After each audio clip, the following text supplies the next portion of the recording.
நீங்க நேர்மை பத்தி பேசுறீங்களா? அடுத்து இன்னொரு மேட்டருக்கு வரேன். இப்ப பேசுனது ரோல்ஸ் ராய்ஸ் இல்லையா? 2005 BMW X5 ஏன் இந்த காரை இம்போர்ட் பண்றாருன்னா, அப்போ BMW ஷோரூம் சென்னையில இல்ல.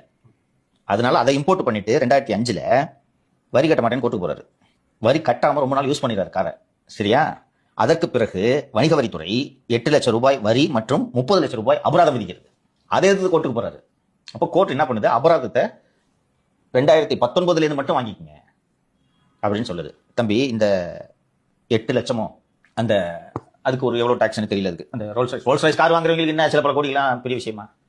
விஜயோ அவர்களுடைய செல்வத்திற்கு முன்பு இந்த வரி செலுத்த முடியாத அளவுக்கு கஷ்டமான வரியா?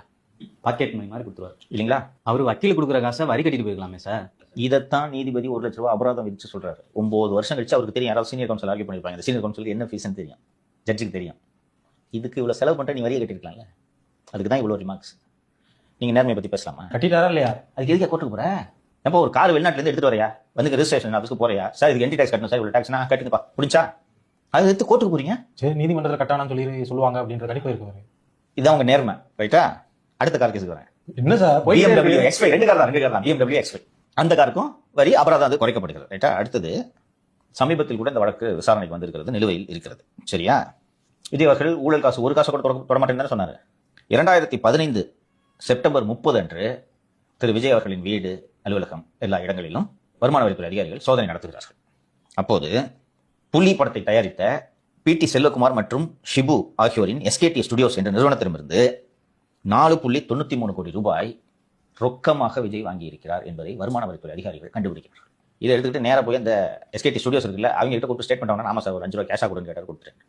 அதுக்கு வருமான வரித்துறை அபராதம் விதிக்குது, 1.5 கோடி ரூபாய் அபராதம். சரியா?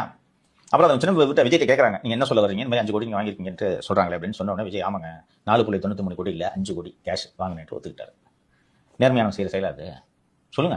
இப்ப நீங்க சொல்றதை பார்த்தா இவரே மிகப்பெரிய ஊழல்வாதி மாதிரி இல்ல சார் இருக்கு. தம்பி, இவர்கள் அத்தனை பேரின் முகமும் இப்படித்தான்.